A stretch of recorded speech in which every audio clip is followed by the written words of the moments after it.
postseason. The Phoenix Suns have been sliding recently. They lost to the Lakers, obviously, a couple days ago with just Anthony Davis. Now, last night, they fall to the Golden State Warriors 122 to 116. They were leading by double digits deep into the second half, late in the second half of this game. And there's no question that excluding the Knicks and what they've been able to do, the Phoenix Suns have been the Cinderella team in basketball this year. They went from the narrative shifted from this was an overachieving squad last year that appeared coming into this year to be a bit of a precocious bunch led by CP3 to all of a sudden being able to roll through the regular season atop the Western Conference with high expectations now heaped onto a team mostly comprised of younger basketball players. And CP3 has been an absolutely tremendous addition this year. But what I'm starting to see is that this team is starting to experience the most feared thing in sports: pressure, expectations. When you were consistently winning, when the Phoenix Suns were consistently winning, they didn't have to worry about the pressure because they were just avoiding it. They were playing well. There weren't any concerns. This team was clicking on all cylinders, battling the Utah Jazz for the top spot in the Western Conference. And then you look up, and for a couple weeks, they had the best record in basketball.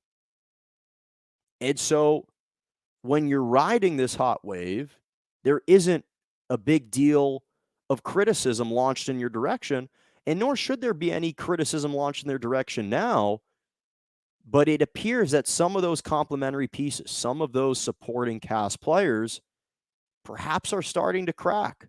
And again, CP3, it's amazing the transformation he's done since his arrival. Because this is a guy who has transformed the confidence and the psyche of this Phoenix Suns team. Again, this was a team battling for the 8th seed last year. Now they are firmly in the number 2 seed in the Western Conference, all because of CP3's arrival. Devin Booker was going to be great either way. DeAndre Ayton's game has elevated because of him. Mikal Bridges, his game has elevated because of CP3. Jay Crowder was a nice, underrated offseason addition. And CP3, again, last night was fantastic. 24 points, 10 assists, 3 rebounds. In fact, the Phoenix Suns scored 18 points in the fourth quarter. CP3 scored or assisted on 16 of those 18 points. In fact, over the final 9:45 of the game, when the Suns scored 16 points, that was all either created or scored directly because of CP3. He's been fantastic, a top 3 MVP favorite in my mind.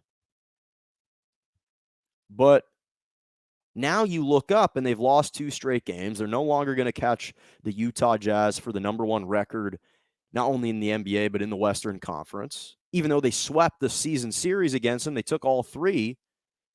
But now you look up, and if you're the Phoenix Suns, the reality is, and it's an unfortunate reality, that it doesn't matter how tremendous of a Cinderella ride you've had this year.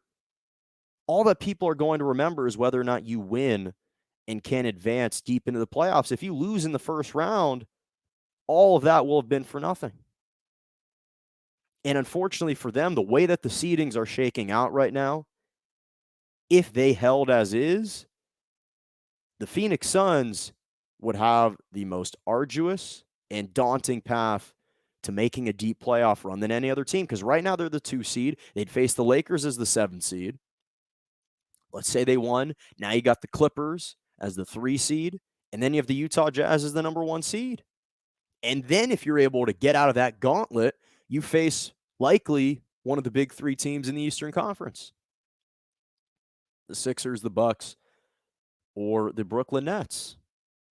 So I think, unfortunately, the reality is, as great of a season as they have had, I don't think anyone would take the Phoenix Suns over the Lakers right now. And if you're fortunate enough to not face the Lakers, your consolation prize is the hottest player in the NBA right now in Steph Curry, and maybe the team that is buzzing the most right now heading into the play-in tournament. There's a reason why the Lakers are trying to avoid that seventh play-in spot, not just because of the fickle nature and the strong likelihood of, hey, if you lose one, now you're in danger of missing the playoffs completely, but because they know in a one-game scenario against Steph Curry, that's not a guy you want to face. And even in a 7-game series, the Phoenix Suns sure as hell don't want to face Steph Curry. So they have to be really concerned. If you're the Phoenix Suns, you really have to start getting this together. You only have 3 games left. If for nothing else, even if you can't capture the number 1 overall seed at this point in the year, it's about developing some confidence and continuity going into the postseason. And there haven't been injuries to this team. It's not like they've been missing key guys like the Lakers have had to overcome and deal with, missing key guys during key stretches of the season. That hasn't been the case for the Suns. All of their guys, knock on wood, have been healthy, have been intact, yet it hasn't, at this point, seemed to be crystallizing at the right time, at the opportune time. So the Phoenix Suns have a lot to be concerned about right now heading into this postseason. They are not in a great position as the number 2 seed. Yes, they'll have home court advantage for at least 2 rounds, but I wouldn't feel too confident if I was the Phoenix Suns. They have to start getting this together with 3 games remaining in the regular season.